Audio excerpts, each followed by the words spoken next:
Okay, there's some network problem. So now it has been solved. Okay, we'll just continue with respect to our particular how to write the flow chart, flow diagram. We'll just see it in this particular class. Another 5 minutes, I'll take it. That's it. Okay. So there are, I'll explain you how this particular program has been written.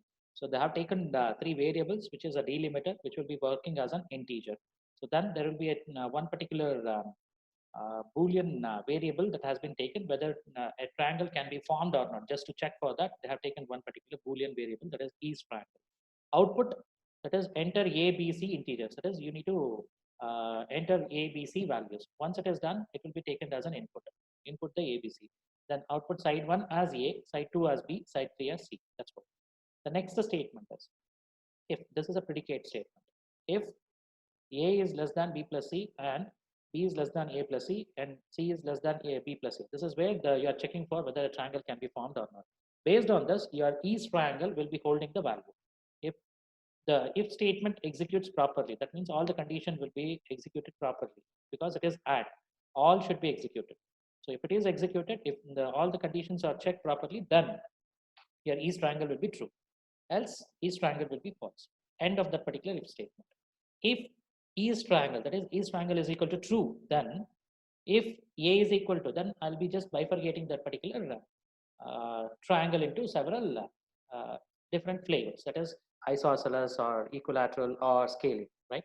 So they have given that if East triangle, then once again I'm checking for if A is equal to B and B is equal to C, then all the sides are equal. So it will be told to us, or then the output will be equilateral.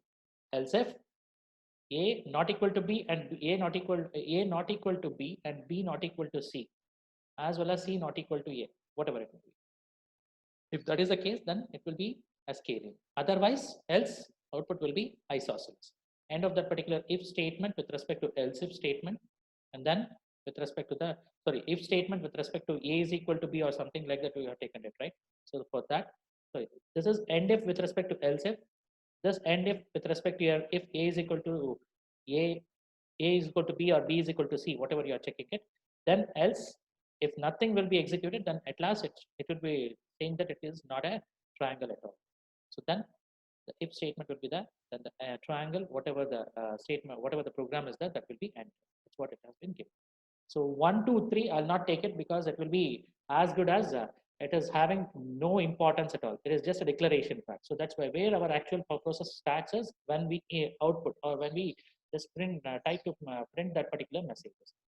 Enter the variables ABC. That's what the statement will be executed. That is fourth statement. After that, fifth, sixth, 7, 8. There is a sequence. There's no change in it. Once it reaches to the ninth statement, there is a prediction. It's a predicate. That means it can take true or false because it's an if statement, right? So if it takes true, then it will follow with the 10th statement execution. After 10th statement, it will not execute 11th. It will just take it to the 12th statement execution. Once the 12th statement is executed, that means is a triangle is true. That means if each triangle, then it will be just going with the 13th statement execution. Once the 13th statement is saying it is false, that is else part will be executed. Else is not a triangle. So after that 13th, 21st line will be executed. From 21, it will be executing the end of the if statement, that is your 22nd line. Once that is done, next one is 23rd line, it will be executed. This is with respect to saying no. If each triangle is true, that's what we have just seen it with respect to your 10th statement execution, then it will go with the 14th statement. If the 14th statement is true, then it will just go with executing the 15th statement and it will come to the 20th statement. That is end of that particular if statement. Once that is done, it will just take it to your with respect to the 22nd. That is, if it is an equilateral triangle, then it will be coming out of this particular if loop. If loop is coming out means, then it will be just executing this particular end if and followed by your end of the triangle. That's what it says. If it is false, then it will need to execute the other particular statement. The next statement is 16th statement, which is saying that which is executed for your scaling type of triangle to have it. So if it is true, then 17th statement will be executed. After 17th one, it will go with end of that particular else if statement. Once that is reached, the next thing is it will go with the 20th statement. That is end of that particular if statement also, followed by the 22nd statement will be executed, and then 23rd statement will be executed. Similar, if this is false, that is else if statement is also false, then else statement will be executed. That is 18th. Understanding it. So if you have any confusion, I'll just annotate it. So that this is with respect to your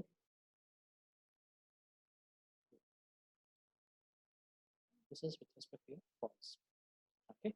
So here, if this is false, then it will be executed this way. If it is true, then it will be executed with respect to this way. Here, the notation will be changed. Is the notation here it is true means executing the 15th statement. If it is false means it will be executing the 16th statement. So similarly, with respect to this one also, if it is true means it will be executing the 17th statement. If it is false means it will be executing the 18th statement. Right? So this is how it will be working. So if you understand this, it will be easy for us to understand. So this is nothing but we have converted our particular triangle program into a flow graph. Now, one simple assignment for you guys. You have written your code, right? You have the JavaScript file. In that JavaScript file, using that particular JavaScript file, number the each line you need to number it properly. First thing is, next thing is you need to write the flow graph for it. Are you getting this? You need to give the flow graph for this particular thing. So around 31 members are participated in this particular class. Only you people will be knowing about the assignment. No, I'm not going to post it anywhere. Tomorrow will be the last date. Before my class, you need to submit the assignment. The assignment is for your program in your particular imperative language, that is your JavaScript, you have written the code.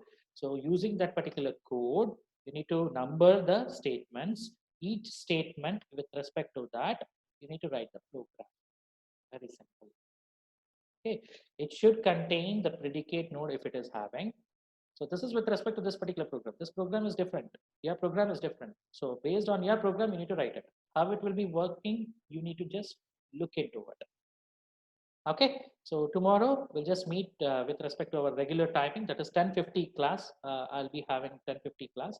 Afternoon we'll be going through with respect to the lab. Not today, tomorrow. Okay. Yeah. Thank you. Any doubt you can ask. You have any doubt? Later, don't call me. I'm not going to receive any of your call. I'm not going to answer your WhatsApp messages also, because this is a serious issue. Right from this week, you have started bunking the class. Okay.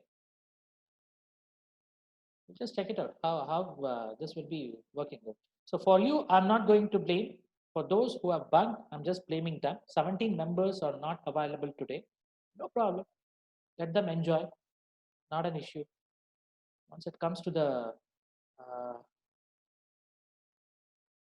attendance, they will be taken care about that. Okay, so don't worry. So assignment I've given you.